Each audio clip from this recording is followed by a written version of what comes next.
எங்கள் வாழ்வும் எங்கள் வளமும் மங்காத தமிழென்று சங்கே முழங்கு என்ற பாவேந்தர் பாரதிதாசனுடைய வைர வரிகளோடு என் உரைவினை துவக்குகின்றேன்.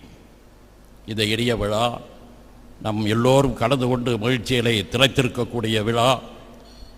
வெள்ளி விழா கண்ட சக்தி அறக்கட்டளையினுடைய 26வது ஐம்பெரும் விழாவாக இங்கே நடந்து கொண்டிருக்கிறது. வாழ்நாள் சாதனையாளர் விருது, சேவை அமைப்புகளுக்கு நிதி உதவி, மரங்களின் காவலர் விருது, கல்வி ஊக்கத்தொகை, உயர்கல்வி உதவித்தொகை ஆகிய 5 நிகழ்வுகளுக்காக ஐம்பெரும் விழாவாக இப்பெரிய விழாவை, இனிய விழாவை அற்புதமாக ஏற்பாடு செய்திருக்கக்கூடிய இந்த அற்புதமான விழாவினுடைய நாயகர் நாயகி இருவர், என்றென்றும் நம் மதிப்புக்கும் மரியாதைக்கும் உரியவர்கள் முனைவர் PC துரைசாமி அவர்கள், அவர்களுடைய இல்லத்து அரசி, உள்ளத்து அரசி, அவர்கள் நடத்துகின்ற நிறுவனங்களுக்கு அரசி, அவரோடு தோளோடு தோள் கொடுத்து கொண்டிருக்கக்கூடிய அரசி. இன்று கூட நான் பார்த்தேன், அவர்களது இல்லத்துக்கு அழைத்தார்கள், சென்றோம். நானும் அருமை சகோதரர் அலாவுதீன் IAS, பரணிமாலு எல்லாம் சென்றோம். நேராக எங்களை அழைத்து சென்றது அவர்களுடைய அலுவலகத்து அறைதான். அலுவலகமும் இல்லமும் ஒன்றாக இணைத்து வைத்திருக்கக்கூடிய ஒரே தொழிலதிபர்கள் இவர்கள் இருவர்தான் நான் கண்டது என்னுடைய வாழ்க்கையிலே. சென்றபோது இன்னொரு மகிழ்ச்சியான மகிழ்ச்சியாக ஒரு காட்சி. இருவரும் தம்பதிகள் ஒருவராக 2 chairs, executive chairs. Both the founders were sitting together. 2 நாற்காலிகள் அருகருகே அமர்ந்து திருமண விழாவிலே தான் நான் பார்த்திருக்கிறோம். திருமணம் நடக்கும்போது ஒன்றாக அமர்ந்திருப்பார்கள். வரவேற்பு நிகழ்ச்சி நடத்தும் போது ஒன்றாக வரத்திருப்பார்கள். நிறுவனத்தை நடத்தும் போது ரொம்ப பிஸி. அம்மா சாந்தி அவர்கள் இருக்கிறார்களே, அம்மா என்று அழைப்பேன், மேடம் என்று அழைப்பேன். தொலைபேசியில் அழைக்கும் போது, நீங்கள் தயவுசெய்து என்னை அப்படி அழைக்காதீர்கள், அக்கா என்று அன்போடு அழையுங்கள் என்று சொன்னார். அவர் நான் எப்படி போற்றி புகழ்வது தெரியவில்லை. இருவரும் சேர்ந்து சாதனை படைத்திருக்கிறார்கள். அவர்களுக்கு என் முதல் மரியாதை. இந்த விழாவிலே கலந்து கொண்டு சிறப்பித்துக் கொண்டிருக்கக்கூடிய என்றென்றும் என் மதிப்புக்கு மரியாதைக்குரிய சான்றோர்கள், ஆன்றோர்கள் மேடையில் வீற்றிருக்கிறார்கள். வாழ்நாள் சாதனையாளர் விருது பெற்ற அற்புத மனிதர் ஸ்கை வி சுந்தர்ராஜ் அவர்கள் அமர்ந்திருக்கிறார். அவருக்கு எனது வணக்கம், எனது மரியாதை. அவரது அன்பு மனைவி சொன்னார், for every man success there is a woman behind it என்பதை இந்த 2 தம்பதிகளும் நிரூபித்து காட்டி சாதனை படைத்திருக்கிறார்கள். எவ்வளவு அழகாக சொன்னார். பல்வேறு அவருடைய பெற்றவர்களை, உற்றவர்களை, அவரோடு தோளோடு நின்றவர்களை, அவரது இல்லத்தரசியை அவர்களுக்காக அர்ப்பணித்தாரை வாழ்நாள் சாதனையாளர். பார்க்கும்போது உண்மையிலேயே அவர் பேசும்போது மகிழ்ந்தேன், நெஞ்சம் நெகிழ்ந்தேன், கண்கள் புலமாகியது என்று சொன்னால் மிக அற்புதமான உரை. வருகிறேன் பின்னால். இங்கே விழாவிலை கடந்து கொண்டு சிறப்பித்துக் கொண்டிருக்கக்கூடிய மிகச்சிறந்த ஒரு உயர் அதிகாரி, மிகச்சிறந்த மாவட்ட ஆட்சியாளராக இருந்து பேரும் புகழும் பெற்றவர், மிகச்சிறந்த மாவட்ட ஆணையாளராக கமிஷனர், மிகச்சிறந்த அரசு துறையினுடைய சிறப்பு மிகு செயலாளராக பணியாற்றி தன் முத்திரையை பதித்தவர், எல்லோராலும் என்றென்றும் நினைவில் நின்று நம் நினைவுகளே நிழலாடி கொண்டிருக்கக்கூடிய செம்மொழி மாநாட்டில் அவர் செயல் வீரராக, அதனுடைய சிறப்பு செயலாளராக அவர் ஆற்றிய பணியை இன்று வரையும் நாம் யாரும் அதை மறக்கவில்லை. இப்பொழுதும் நான் கோவைக்கு சென்றால் அங்கு இருக்கின்ற தெருக்கள், அங்கு இருக்கின்ற சாலைகள், அங்கு இருக்கின்ற அழகான அற்புதமான விளக்குகள், இவையெல்லாம் பார்க்கும்போது என்னிடம் சொல்வார்கள் என் நண்பர்கள், இவையெல்லாம் செம்மொழி மாநாட்டில் அற்புதங்கள். அதற்கு முதல் காரணம் என் அருமை சகோதரர் மதிப்புக்கு மரியாதைக்குரிய அலாவுதீன் IAS அவர்கள் இந்த விழாவிலே கடந்து கொண்டிருக்கிறார். சிறுதுளி அமைப்பின் அரங்காவலர் திருமதி வனிதா மோகன் அவர்கள் கடந்து கொண்டிருக்கிறார்கள். என்றென்றும் என் பேரன்புக்கும் பெருமதிப்புக்கும் உரிய கல்வியாளர், எல்லோருடைய பாராட்டுதலுக்கும் உரியவர், மதிப்புக்கு என்றென்றும் உரியவர் டாக்டர் LM ராமகிருஷ்ணன் அவர்கள் இங்கே அமர்ந்திருக்கிறார்கள். இந்த விழாவுக்கு தான் எத்தனை சிறப்பு. பல்வேறு சாதனையாளர்கள் இந்த அரங்கிலே அமர்ந்திருக்கிறார்கள். வெள்ளாடை வேந்தர், என்றும் என் அன்புக்கு உரியவர், உண்மை உழைப்பு உயர்வென்ற தாரக மந்திரத்தால் புகழேரியின் உச்சியிலே அடைந்திருக்கக்கூடிய ராமராஜ் காட்டன் நாகராஜ் அவர்கள் அமர்ந்திருக்கிறார். என்றென்றும் என் பாசத்திற்கும் நேசத்திற்கும் உரிய அருமை சகோதரர் பரணி பாலு என்றால் எல்லோருக்கும் தெரியும். பரணி பில்டர்ஸ் அதிபர். இப்பொழுது அவர் பரணி பில்டர்ஸ் மட்டும் இல்லை, சிகரம் ஐஏஎஸ் அகாடமியை நிறுவி அதில் பல்வேறு IAS, IPS, UPS, union public service commission மூலம் பயிற்சி கொடுத்து, தமிழ்நாடு பப்ளிக் சர்வீஸ் மூலம் பயிற்சி கொடுத்து, deputy collectors, deputy superintendent of police, deputy commercial tax officer, அத்தகைய பெருமைக்குரியவர்களை உருவாக்கி கொண்டிருக்கக்கூடிய என் அருமை சகோதரர் சிகரம், பரணி ஆகிய நிறுவனங்களின் நிறுவனர் பாலசுப்ரமணியம் அவர்கள் உட்கார்ந்திருக்கிறார்கள். இங்கு எத்தனையோ பேர் இருக்கிறார்கள். அத்துறை பேரையும் நான் பெயர் சொல்லி அழைக்காததற்கு என்னை மன்னிக்கும். நான் அறிந்தவரை, எனக்கு தெரிந்தவர்களை, எனக்கு அறிமுகமானவர்களை நான் குறிப்பிட்டேன் தவிர அத்தனையும் குறிப்பிடவில்லை. இந்த மிகச்சிறந்த ஒரு வாழ்நாள் சாதனையாளர் விருதை அளிக்கின்ற எனக்கு நல்ல வாய்ப்பினை நல்கிய இந்த சக்தி மசாலா நிறுவனர்களுக்கு என் நெஞ்சம் நிறைந்த நன்றியினை காணிக்கையாக நான் கடமைப்பட்டிருக்கிறேன். நான் இங்கே வந்தேன், அமர்ந்தேன், தேநீர் அருந்த வாருங்கள் என்று உள்ளே அழைத்து சென்றார்கள். உள்ளே சென்ற போது ஒரு இனிய மனிதரை கண்டேன். எனக்கு அறிமுகம் இல்லை. அங்கே கட்டிலே உட்கார்ந்திருந்தார். சேரில் கூட உட்கார்ல, அவர் கட்டில் உட்கார்ந்தார். ரொம்ப அமைதி, ரொம்ப எளிமை, பண்புகள், வருபவர்களை வரவேற்கின்ற பாங்கு. இவர் யாராக இருப்பார் என்று நான் சிந்தனை செய்து கொண்டே இருந்தேன்.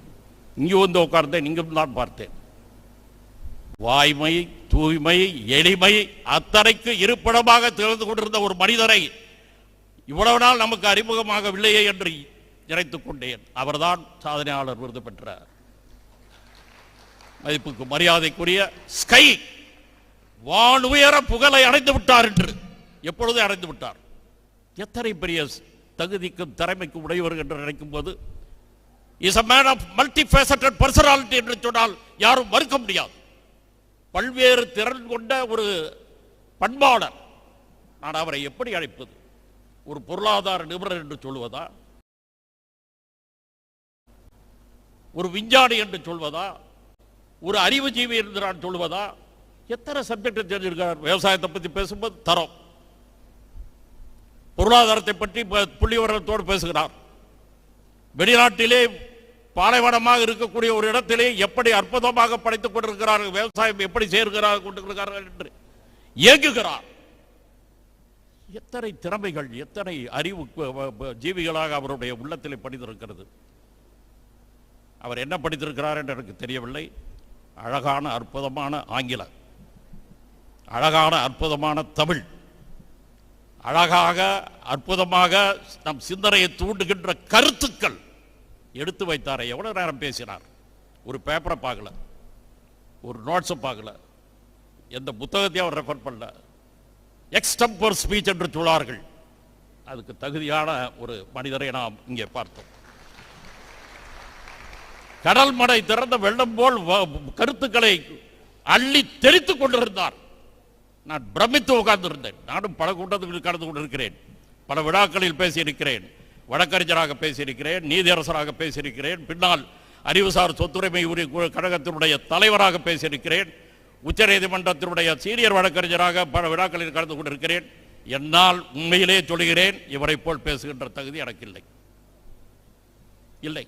ஐ have to refer some books. ஏதாவது பேப்பரை படித்து தான் நான் ஒரு சொல்ல முடியும். தீர்ப்பு வழங்கும்போது முன்றைய தீர்ப்புகள், சட்டம், ரூல்ஸ் எல்லாத்தையும் பார்த்து தான் ரொம்ப கவனமாக நான் அதை சொல்ல முடியும், பேச முடியும். பேசுகின்ற போது, தீர்ப்பு எழுதுகின்ற போது கவனம் வேறு, அதனுடைய முறை வேறு. பேசுகின்ற போது என்பது ஒரு சாதாரண விஷயம் இல்லை, அது ரொம்ப ரொம்ப இது. அத்தகைய மனிதரை மிக சிறப்பான ஒரு விருதுக்கு தேர்ந்தெடுத்த இந்த தம்பதிகளை நான் போற்றி புகழ்ந்து புகழாரம் சூட்டி மகிழ கடமைப்பட்டிருக்கிறேன். Hats off to both the Dr. P.C. Durasamy and Madam Dr. Santhi Durasamy. ரொம்ப பர்ஃபெக்ட் பீப்புளை இப்போ தேர்ந்தெடுத்துட்டாங்க. இப்போ அவரை தேர்ந்ததுக்காக இவர்களுக்கு சாதாரண விருதுக்கு தகுதி படைத்தவர்கள் அல்ல. அவருடைய அருமை பருவங்களை ஒரு சில நிமிடங்கள் குறிப்பிட்டு விடைபெற எண்ணுகிறேன். வெரி கிரேட் பீப்புள் ரெண்டு பேருமே, சாந்தி துரைசாமி அவங்க ஹஸ்பண்ட் டாக்டர் பி.சி. துரைசாமி. எப்படி கண்டுங்கிறதோ எப்படி உழைக்கிறார்கள். உண்மை, உழைப்பு, உயர்வு என்ற தாரக மந்திரத்தினால் தான் உயர்ந்திருக்கிறார்கள் என்று நினைக்கிறேன். 24 மணி நேரமும் உழைக்கிறார்கள். எங்களை சாப்பிட லஞ்சுக்கு கூப்பிட்டு அந்த அம்மா உட்காந்து கையெழுத்து போட்டு இருந்தாங்க, டிஸ்கஸ் பண்ணுறாங்க. ஒரே ஒரு 5 நிமிடத்தில் 5 படிகளை செய்து முடித்தார். செக்கில் கையெழுத்து, ஒரு கம்யூனிகேஷன் டு த பிரஸ் அதில் ஒரு கையெழுத்து, அதில் ஒரு திருத்தம். உடனே அவங்க அந்த அம்மா போன கொடுக்குது, உடனே அங்கே பேசுகிறாங்க. இது சாதாரணம் இல்லை, இது இறைவன் உங்களுக்கு அளித்த வரம் என்றே நினைக்கிறேன் இருவருக்கும். அதை மிக அமைதியாக பார்த்து கொண்டிருந்தார் அவருடைய அன்பு கணவர். அவர் உழைத்தார், சம்பாதித்தார், மகிழ்ந்தார். அதோடு நின்றுவிடவில்லை. தான் பெற்றதை வாரி வழங்குகின்ற அற்புத உள்ளம் படைத்தவர் அவர். வருடந்தோறும் ஒரு விழா 2 விழா அல்ல, வருடந்தோறும் 50 விழா 30 விழா, அத்தனை விழாக்களிலும் வாரி கொடுக்கின்ற அந்த உள்ளத்தை இறைவன் கொடுத்திருக்கிறானே அவருக்கு. அந்த மாமனிதரை, அற்புத மனிதரை இருவரையும் நான் எப்படி பாராட்டுவது? For every man's success there is a woman behind என்று சொன்னார்களே, அந்த கருத்துக்கு முற்றிலும் உதாரணமானவர்கள் இந்த 2 தம்பதியங்களுக்கே சொல்லுவேன். அவரையும் சொல்லுவேன், இவரையும் சொல்லுவேன். அவர் ரொம்ப சொன்னார், அவருடைய விருதையே அந்த அம்மாவுக்கு அர்ப்பணிக்கிறேன் என்று சொன்னார்.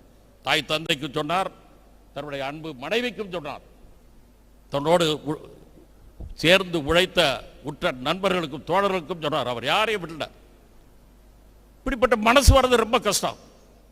இன்னைக்கு அவர் கொடுத்திருக்கிற உதவி தொகைகள் எவ்வளவு கொடுக்க போறாரு நான் கணக்கு சும்மா போட்டு பார்த்தேன்.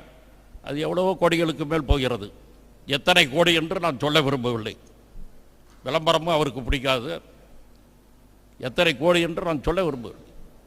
அவருடைய வருமானத்தில் ஒன்றை மட்டும் சொல்லிக்கொள்ள விரும்புகிறேன். நான் எண்ணி பார்த்தபோது வருமானத்தில் அவர் கிடைக்கின்ற வருமானத்தில் லாபத்தில் 50% குறையாம கொடுத்து கொண்டிருக்கிறார் என்று தான் நான் நினைக்கிறேன். யார் கொடுப்பார், எவர் கொடுப்பார், அந்த உள்ளம் யாருக்கு வரும்? இது போன்ற அற்புத மனிதநேய மிக்கவர்களுக்கு தான் அந்த உள்ளம் வரும், அந்த எண்ணம் வரும். வேறு யாருக்கு வராது. எப்படி சொல்வது? அவர்கள்லாம் திருக்குறளுடைய இலக்கணத்தை வகுத்துக் கொண்டிருக்கிறார்கள் என்று சொன்னால் மிகையாகாது.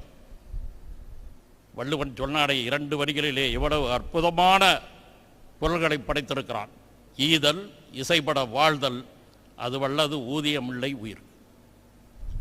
உள்ளதை பலருக்கும் பகுத்து கொடுத்து புகழோடு வாழ வேண்டும். அப்படிப்பட்ட வாழ்வு அல்லாமல் உயிருக்கு ஊதியம் என்பது வேறு யாதும் இல்லை என்பதை நிரூபித்துக் கொண்டிருப்பவர்கள் தங்கள் வாழ்நாள்களில் அத்தகைய தொண்டினை செய்து கொண்டிருக்கக்கூடிய தொண்டுள்ளம் படைத்த உத்தமர்கள் அவர்கள். வறியவருக்கு ஈதல் வேண்டும், அதனால் புகழ் உண்டாக வாழ வேண்டும். அப்புகழ் அல்லாமல் உயிருக்கு ஊதியமானது வேறொன்றும் இல்லை. இன்னொரு குரலையும் நான் சொல்லிக்கொள்வேன். இவருடைய பெருமை பற்றி சொல்லும்போது, தோன்றின் புகழோடு தோன்றுக அகுதிலார் தோன்றலின் தோன்றாமை நன்று.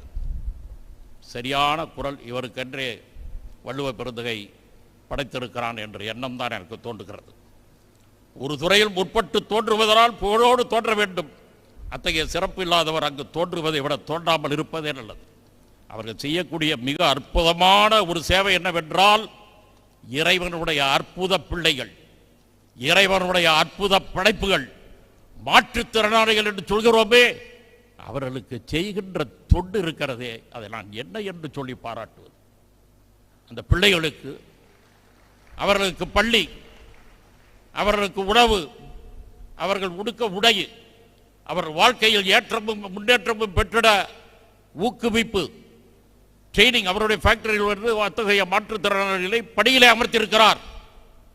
வெறும் வெளியிலே பேசவில்லை, படியிலே அமர்த்தியிருக்கிறார். அவர்களுடைய வாழ்க்கையை முன்னேற்றுவதற்கு, அவர்கள் வாழ்க்கையில் அவர்கள் மகிழ்ச்சியை வெளிப்படுத்துவதற்கு எத்தனை அற்புதமான தொண்டை செய்து கொண்டிருக்கிறார்கள் என்று சொல்லும்போது உண்மையில் எனக்கு பிரமிப்பாக இருக்கிறது. இங்கே ஒரு கண்காட்சியை தொடங்கினார்கள். அங்கு சில பொருட்களை அந்த மாற்றுத்திறனாளிகள் படைத்திருந்தார்கள். மிகவும் அற்புதமான கலை நுணுக்கமிட்ட ஒரு எம்ப்ராய்டரி, ஒரு வரைபடம் அற்புதமாக வரைந்திருந்தார்கள். பார்க்கும்போது மிகவும் பிரமிப்பாக இருந்தது. ஆக இப்படியே நான் பேசி கொண்டிருந்தால் மற்றவர்கள் பேசுவதற்கு முடியாது. இந்த அளவிலே இன்னும் நிறைய பேச வேண்டும் என்று எண்ணியிருக்கிறேன். அதுக்கு இது நேரமல்ல, மற்றவர்கள் பேச வேண்டும்.